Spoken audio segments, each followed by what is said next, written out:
Pourquoi l'énergie sexuelle est endormie chez autant de femmes? D'abord, il faut partir du principe que l'énergie sexuelle, c'est la source. C'est la force de vie brute, celle qui donne naissance à tout ce qui existe. Mais chez beaucoup de femmes, cette énergie-là est enfermée, est réprimée, étouffée, sous beaucoup de couches de contrôle et de conditionnement, de peur et de mémoire. Et la question, c'est pourquoi? Pourquoi les femmes, on a autant de difficultés à laisser circuler, d'être en relation avec notre énergie sexuelle? Et quand je parle de cette peur-là, de ce qui est refermé, je parle aussi en dessous de la réalité de celle qui semble émancipée. Quand c'est surtout de l'inflammation, c'est pas un réel contact avec notre énergie sexuelle créative de source. Et souvent, la femme qui va avoir des partenaires, des relations, du sexe tous les jours, ça ne veut pas nécessairement dire qu'elle a une relation consciente avec son énergie sexuelle. Donc, la question, c'est pourquoi c'est si difficile d'être en relation avec ça? Donc oui, à niveau biomécanique, il y a toutes ces tensions qui nous bloquent dans notre corps. Il y a tout un univers de protection qui renferme et protège la région de notre utérus, de notre womb, de notre powerhouse, là où se trouve le moteur de cette énergie sexuelle-là. Mais au niveau de l'histoire de notre féminité, et c'est là que j'ai envie de te parler, c'est qu'on nous a appris que cette énergie, je parle de l'énergie de fond, l'énergie, ce pouvoir-là de la vie, que c'est dangereux, que cette énergie devrait être domestiquée, devrait être cachée, devrait être contrôlée. Alors conséquemment, dans tous les cas, on s'est coupé, on a fermé notre relation consciente à notre womb, on a fermé notre souffle de vie et tendu les profondeurs de notre ventre, de notre fertilité, de relation à cette énergie créative. Puis conséquemment, il y a eu toutes les blessures, les intrusions à l'intérieur de nous qui ont marqué notre chair, notre corps, notre espace intérieur sacré, nos organes reproducteurs, nos organes génitaux. Tous les non-dits, les censures qu'on s'est créés pour manager cette énergie-là, dans une incompréhension totale de ce que c'est, de sa valeur, de son pouvoir, jusqu'au jour où on ne ressent plus rien.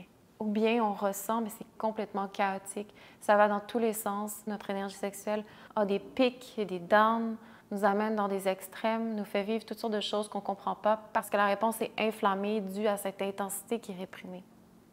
Donc l'énergie sexuelle explose en manque, en pulsion non comprise, en relations qui ne nourrissent pas du tout. Et dans les deux cas, on est complètement coupé de notre pouvoir et de l'essence même de cette énergie sexuelle qu'on porte au cœur de notre utérus. Maintenant, réveiller l'énergie sexuelle, ça ne veut pas dire je redeviens sexy, ça veut dire je redeviens vivante. Réveiller son énergie sexuelle, ça ne veut pas dire je réveille mon désir pour plaire à quelqu'un. C'est un voyage beaucoup plus profond de reconnexion à soi, à sa nature profonde, quelque chose qu'on a oublié. Donc, il faut vraiment prendre ce moment pour dire je ne sais même pas peut-être qu'est-ce que c'est cette énergie sexuelle-là. Donc, se placer dans cet espace d'humilité pour dire je ne connais pas cette énergie moteur de source à l'intérieur de moi. Je n'ai jamais réussi à me déposer dans une relation consciente avec cette énergie-là. Et de cet espace d'honnêteté, d'humilité, il y a un chemin qui peut s'ouvrir et qui est dénué de tout le conditionnement qu'on peut avoir. C'est un autre chemin de retour à soi. C'est rouvrir une source intérieure, un feu qui a toujours été là au cœur de toi. Et pas un feu qui consume, un feu qui nourrit, qui éclaire de l'intérieur. Et pour ça, c'est important d'enlever cette connotation où est-ce que l'énergie sexuelle, ce n'est pas juste le sexe. C'est une énergie de création, c'est une énergie vraiment puissante. Et la raison pourquoi on n'a pas de relation consciente avec cette énergie-là, c'est qu'on a peur de créer, on a peur de notre pouvoir, on a peur des responsabilités, d'une véritable sexualité ancrée dans la création, dans la manifestation. On a peur de tout le pouvoir que représente cette énergie sexuelle-là. Et ça n'a rien à voir avec le sexe de surface que la tendance, la culture, le monde social dans lequel on vit nous amène à connaître. C'est incroyablement plus profond. La sexualité, c'est très grand, c'est très vaste. C'est tout ce qui met en mouvement l'énergie de façon subtile, de façon concrète dans le corps, mais à un niveau beaucoup plus large, dans tout ce qui va amener un processus créatif. Donc, c'est une énergie de puissance. Puis une femme qui chemine pour reconnecter, reprendre place en relation avec cette énergie-là, progressivement, c'est une femme qui ne cherche plus du tout son pouvoir à l'extérieur, mais qui tranquillement permet à cette énergie de rayonner en retour vers l'extérieur. Mais avant, c'est de cheminer et d'apprendre à retourner et relâcher qu'est-ce qui a éteint cette énergie-là en premier lieu. Donc, comment réveiller son énergie sexuelle? D'abord, c'est de prendre conscience que c'est un processus qui se fait à travers le temps et qui commence par revenir dans le corps. Je le dis, je le répète, c'est un processus pour une femme qui peut seulement se faire si on apprend à revenir méticuleusement et méthodiquement dans le corps. Pourquoi? Parce que notre énergie sexuelle, elle est dans notre corps et notre corps, il est fermé tout simplement. Donc, on veut apprendre à relâcher les tensions, les blocages qui coupent la circulation à cette énergie-là. Principalement, relâcher les tensions qui sont en relation avec le cœur et le bassin, le cœur et l'utérus, le womb, qui sont une connexion profondément intime chez la femme. Une femme ne va pas ouvrir son vagin, son espace intime, sa réalité intime de qui elle est profondément, si son cœur n'est pas allumé, si son cœur n'est pas vivant, si son cœur n'est pas disponible. C'est une connexion physiologique et sacrée profondément intime chez la femme et on ne peut pas bypasser ça. Une femme ne peut pas ouvrir son vagin si son cœur est fermé. Et un cœur qui apprend doucement à guérir et à s'ouvrir a besoin de cette énergie-là pour pouvoir canaliser la pulsation du cœur, canaliser le mouvement de vie que le cœur appelle dans cette vie. Et ça veut dire aussi de réapprendre à ressentir sans objectif, sans imposer une intention. Et c'est super important parce que l'énergie sexuelle se réveille au cœur d'une exploration, dans l'écoute et la présence totale et non pas dans l'attente d'un résultat. Ça veut dire je veux m'abandonner. Et ça, c'est très difficile pour la femme, être toujours en contrôle, en lien avec son corps, même au niveau de nos sensations, on veut contrôler l'expérience sensorielle. Donc, s'abandonner, c'est la porte d'entrée pour laisser le mouvement de vie prendre place. Donc, au départ, c'est éteint. Au départ, il n'y a pas beaucoup de choses qui se passent. Au départ, on sent le corps qui est figé, qui est bloqué. C'est surtout la fermeture qu'on va ressentir. Mais quand on apprend à laisser doucement le corps relaxer, à créer l'espace pour que moindrement la vie puisse bouger à l'intérieur de soi, à l'intérieur de son système nerveux, à l'intérieur de ce qu'on ressent, ce que la vie qui passe à travers le corps nous amène à ressentir. Et ensuite de ça, c'est savoir apprendre à accueillir ce qui remonte. Et là encore, on cherche beaucoup à contrôler. Souvent, ce qui remonte au départ, comme un vieux canot qui a été refermé, quand on réouvre la circulation tout doucement, ce qui commence à remonter, ce n'est pas toujours la circulation vive et pétillante. Ça peut être toutes sortes de choses dont on n'a pas le contrôle, qui ont besoin de passer par le début du mouvement de la circulation. Ça peut être des émotions, ça peut être le sentiment que le corps se réveille après beaucoup d'endormissement, donc que c'est inconfortable, que ce n'est pas 100% fluide, que c'est même bumpy à l'intérieur, les sensations, c'est pas clair. Donc, de laisser place à ça. Parce que quand l'énergie se réveille, elle fait remonter ce qui était enfoui. Les anciennes blessures, toutes les émotions, l'histoire qu'on a refoulée à l'intérieur de soi, les énergies plus profondes dans la latence, toute la mémoire encryptée ou tout ce qu'on avait mis de côté dans notre psyché, dans notre être, dans le radar de notre conscience. Donc, c'est super important de ne pas les repousser, de ne pas non plus chercher à les analyser. Juste de laisser tout ça se libérer, c'est la seule chose, c'est s'enlever du chemin essentiellement. Je veux m'enlever du chemin pour que tout ce qui se dégage puisse remonter, peu importe la forme que ça va prendre. Je veux juste laisser le mouvement naturellement se faire. Pourquoi? Parce que derrière ces mémoires, derrière tout ce qui va remonter, qui est peut-être inconfortable à certains moments, en dessous, il y a une énergie intacte. En dessous, il y a une énergie pure. En dessous, il y a une énergie, une force brute de la nature qu'on attend de reconnecter. Et cette énergie-là à laquelle on a accès au départ, les premières couches de comment ça vient se libérer, c'est des élans de cette même énergie-là. C'est juste que ça doit passer par la libération de tout ce qui était enfoui. Donc, c'est un passage obligé et même à respecter. Et c'est en respectant tout ce qui remonte à nous qu'on peut apprendre à mieux redescendre ensuite. Donc ça, c'est un processus qui prend beaucoup de temps, beaucoup d'investissement.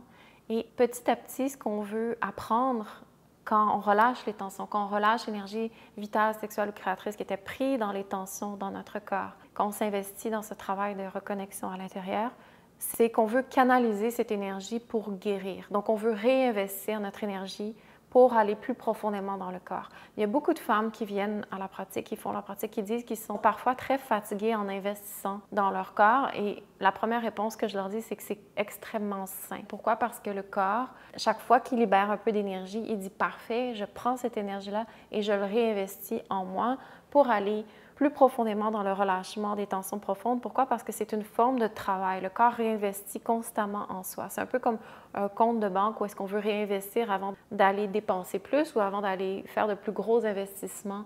On veut d'abord travailler les fondations. Donc, l'énergie est toujours réinvestie, canalisée à l'intérieur pour guérir. Donc, en quelque sorte, une fois réveillé, même si c'est tout petit, l'énergie a besoin d'être guidée. C'est pour ça que c'est important de se donner une intention. Quand on fait ce travail-là, quand on commence les sessions, les cycles de pratique de 3 mois, quand on revient vers soi, je suis consciente de pourquoi je fais ça. Je suis consciente, même si je ne connais pas tout de ma mission de vie ou de où je m'en vais et de je suis qui, j'ai quand même, je veux me donner des objectifs ou disons me donner des intentions à chaque cycle pour canaliser cette énergie-là à l'intérieur de moi et toujours savoir que je veux la réinvestir. Parce que sinon, elle peut partir dans tous les sens, c'est-à-dire je vais aller me faire automatiquement manger mon énergie dans tous les divertissements et attentions possibles, dans des relations toxiques, je vais aller redonner ça partout sans qu'il y ait de but. Donc, je vais comme cultiver quelque chose d'extrêmement précieux et aller le dilapider automatiquement, me faire prendre mon attention dans tous les sens, de toutes les façons possibles. Ça peut être des excitations futiles, momentanées, ça peut être des dépendances aux sensations, aux frustrations, etc. Donc, la question, c'est comment j'apprends à canaliser cette énergie-là. Donc, je veux réinvestir cette énergie-là en la faisant circuler dans mon corps. Donc, c'est essentiellement, je veux pratiquer régulièrement pour relâcher les tensions. Je digère le relâchement et après, je reviens dans une autre pratique pour apprendre à mieux canaliser cette digestion-là, cet relâchement-là à l'intérieur de mon corps. Et aussi, je veux faire attention à où je mets mon attention, mon énergie, à quoi, à qui et comment. Parce que mon attention, je le répète toujours, c'est ce que j'ai de plus précieux. Donc, quand je mets mon attention sur quelque chose intensivement, je donne vraiment beaucoup de pouvoir à cette chose-là. Alors, à chaque fois que j'apprends à cultiver un lifestyle qui ramène à ce que je réinvestis mon attention toujours à l'intérieur de moi, c'est une façon que j'apprends à renforcer ma résilience pour canaliser cette énergie dans mon corps. Et à savoir que chaque fois qu'il y a une masturbation chronique ou à chaque fois que j'ai un sexe de surface, juste pour relâcher une pression ou n'importe quel objet sexuel, ce que ça va faire, c'est que ça va venir créer une friction dans le bas de notre corps pour relâcher ce trop-plein-là. Et ce qu'on veut apprendre, c'est laisser l'énergie doucement canaliser le long de la colonne. Donc, quand on s'adonne à ces choses-là, ce qui se passe, c'est que l'énergie est tout de suite dilapidée dans le bas de notre corps. C'est-à-dire, il n'y a pas de possibilité au corps d'apprendre à laisser cette énergie-là circuler, monter. Donc, rester avec cette énergie-là pour qu'elle apprenne à monter le long de notre système nerveux. Et la tendance qu'on a dans notre culture sociale sexuelle, c'est que tout de suite, chaque fois que je ressens un peu de cette énergie-là, qui est souvent inflammée, je vais tout de suite avoir le besoin, l'urgence de la libérer, de sortir cette pression-là, plutôt qu'apprendre à contenir, à être avec mon corps, ressentir et laisser doucement apprendre tranquillement, cultiver qu'est-ce que c'est cette énergie-là. Cette expérience-là, si je reste avec moi-même et que ça reste à l'intérieur de moi pour remonter le long de mon système nerveux, pour apprendre à recevoir cette énergie-là dans mon corps plutôt que la laisser aller à l'extérieur. Donc, c'est des moments dans la pratique où on apprend à relâcher le diaphragme, on apprend à relâcher la gorge, on apprend à relâcher les différents espaces des chambres énergétiques dans le corps ou les différents blocages où sont les tensions pour relâcher, apprendre à laisser doucement le pouvoir de cette énergie-là, la force de cette énergie-là, pouvoir cheminer tranquillement à l'intérieur de notre corps. Et à un autre niveau dans ma vie, je veux apprendre à créer des espaces safe dans lesquels je mets en circulation cette énergie-là pour que je puisse mieux l'intégrer à ma conscience. C'est-à-dire, à chaque fois que j'écris de cet élan où j'apprends à cultiver mon énergie, que j'écris ce que je ressens, que j'écris qu'est-ce que j'explore, qu'est-ce que je sens dans mon corps, qu'est-ce que je vis, même si c'est bloqué, même si ça parle de cette guérison-là, de tout ce passé-là intime, ce que j'apprends peut-être à purger, ce qui est en train de guérir, ou là où mon attention veut aller, sans jugement, je laisse l'expression de ça parce que ça catalyse l'intégration. Donc, au lieu de faire n'importe quoi dans sa vie, au lieu de comme constamment être sur Netflix, des fois, j'ai besoin de rétribuer cette énergie-là dans un processus d'expression créative où est-ce que le dessin, l'art, le journaling, la danse, le mouvement, la relaxation consciente, etc., tout ce qui va faire que ce que je touche, je le cultive. Et dernière chose aussi à ce niveau-là, c'est que souvent, chaque fois qu'on a un petit peu d'énergie qui commence à relâcher dans notre corps, qu'on pratique régulièrement, ce qui se passe, c'est que la tendance, c'est d'aller tout de suite la donner aux autres. Donc, de profiter de cet élan-là pour tout de suite aller la mettre en relation avec les autres. Des fois, c'est bien d'apprendre à la garder pour soi. C'est-à-dire, j'ai beaucoup donné dans ce monde et la sexualité m'a amené à être avec beaucoup de gens, à avoir beaucoup d'interactions. Mon corps a été en relation avec beaucoup de personnes. J'ai besoin de ce moment pour apprendre à être avec moi. Et c'est souvent les moments où est-ce que j'ai des véritables tests. Qu'est-ce qui se passe si j'apprends à être plus seule avec moi-même? Qu'est-ce qui se passe avec mon énergie? Qu'est-ce qui se passe avec mes désirs? Qu'est-ce qui se passe avec mes états d'esprit? Qu'est-ce qui se passe avec les besoins et la pulsion de mon énergie sexuelle? Est-ce que je suis capable d'observer, de prendre conscience de tout ce que les mécanismes de survie jusqu'à maintenant me poussent à faire et d'étudier, de vouloir être intéressée à comment les mécanismes, les patterns de notre énergie sexuelle fonctionnent dans notre corps.